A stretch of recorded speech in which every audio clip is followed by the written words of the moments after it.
I'm creating this amazing Minecraft world, but basically I'm creating 6 kingdom islands.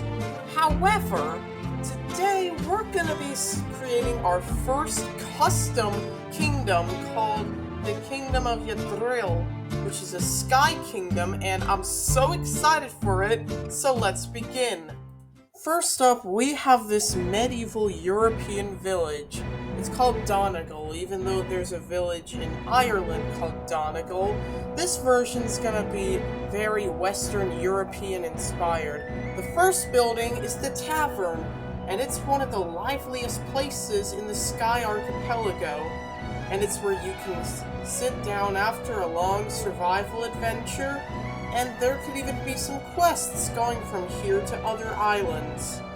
Next up, we have the place of worship for Donegal.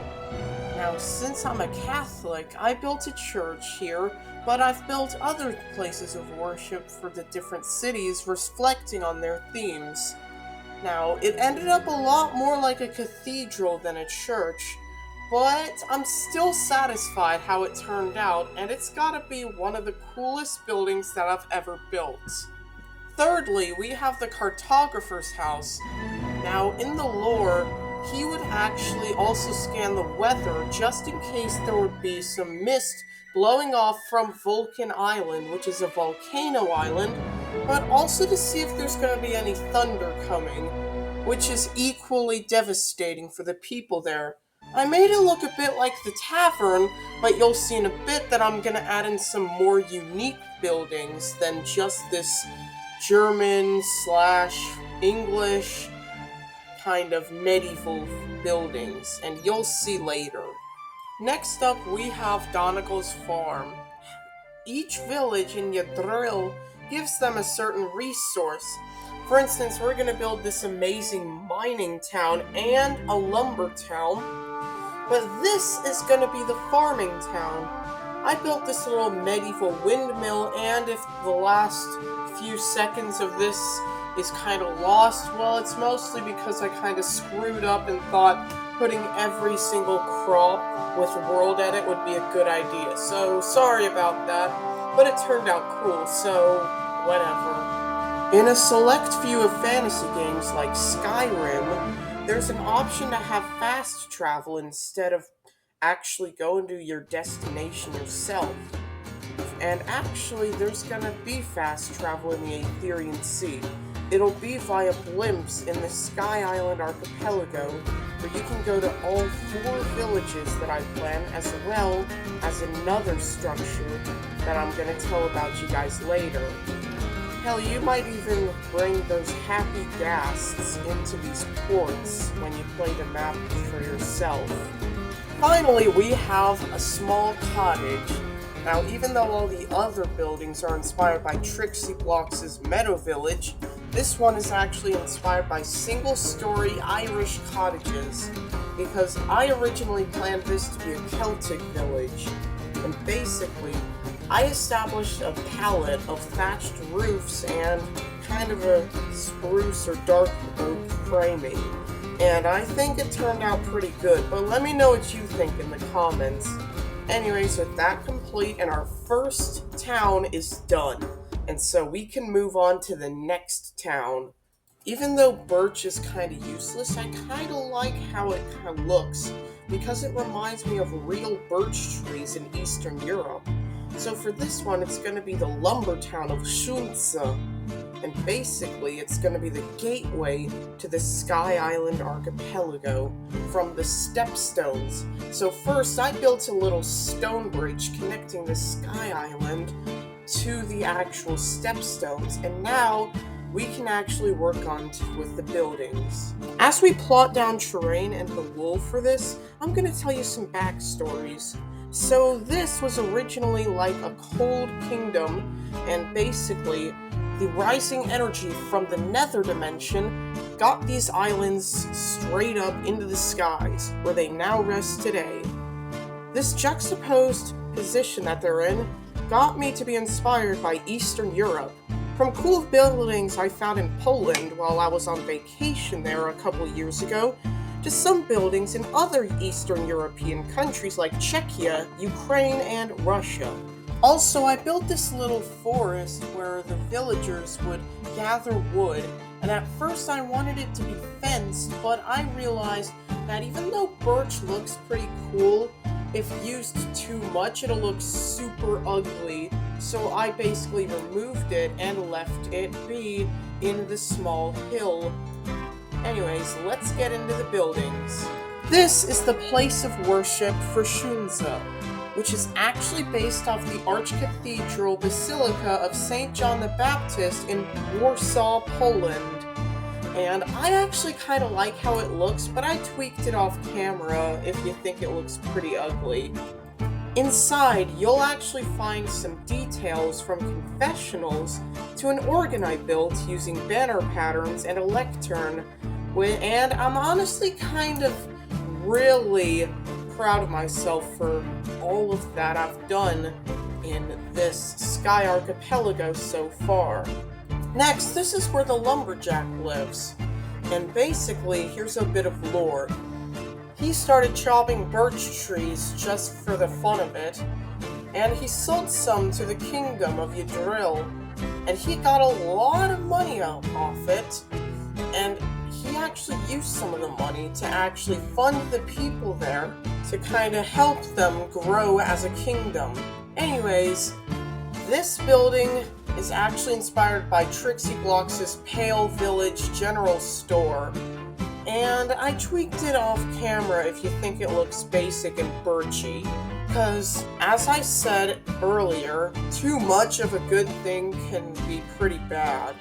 Next, we have the weaponsmith, which might seem a little odd for birch villages because, as I mentioned, it's pretty useless, but don't worry, I'll be creating a mod that actually makes birch useful, perhaps with an editor or scripter. I personally don't know, but the weaponsmith was pretty easy because I got to establish a palette, like the palette I established for Donegal. Anyways, after a few off-camera buildings, and there's just one more thing for Shunza.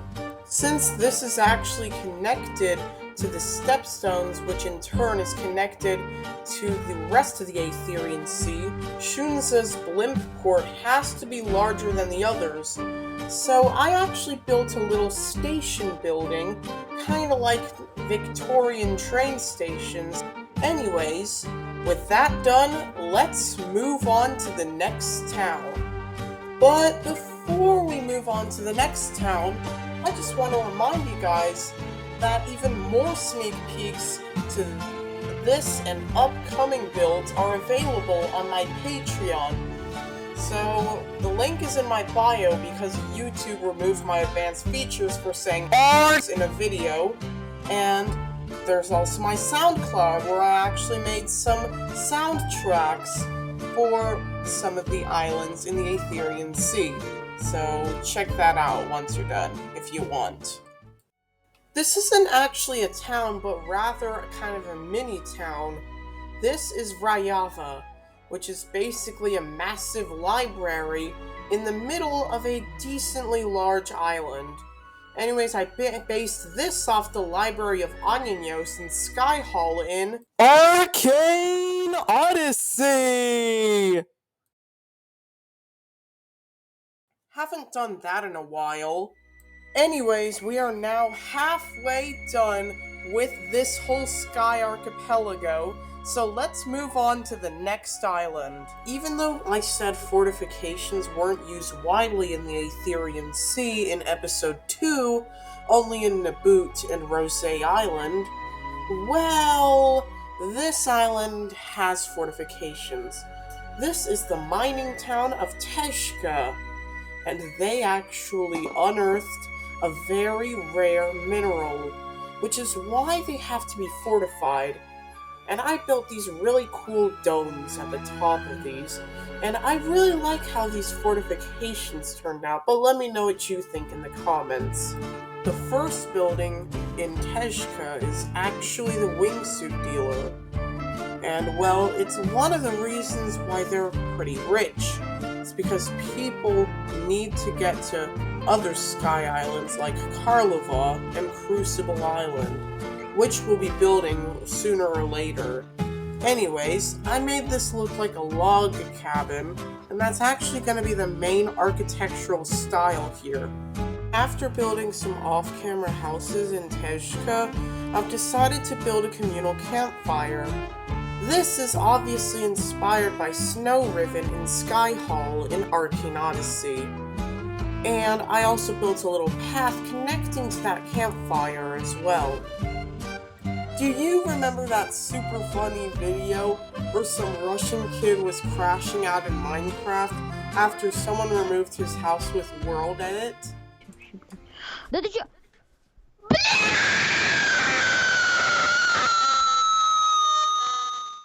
Well, I just decided to give his Minecraft house an upgrade into a snowy log cabin chalet. Now, this is actually where the miner lives.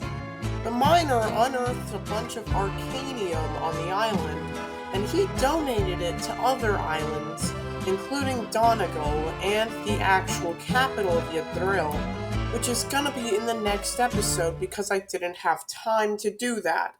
Anyways, let's now move on to the next island.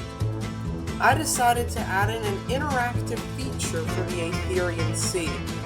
Now, we've already built 2 boss arenas for Zion the Baron and King Atia. However, I want a place where you can battle your friends for a fight in multiplayer mode when you play this map for yourself. So this is Karlova, which is an ancient arena in the Kingdom of Yadril, but for some reason it doesn't have a port, which means it's going to be a little harder to get to, especially if you're wanting to challenge someone for a duel. So you might want to buy a wingsuit from that merchant in Tezhka. Anyways, with that complete, and well, most of the archipelago is done, and I didn't have enough time, as I mentioned earlier. So I'll see you next time. Bye!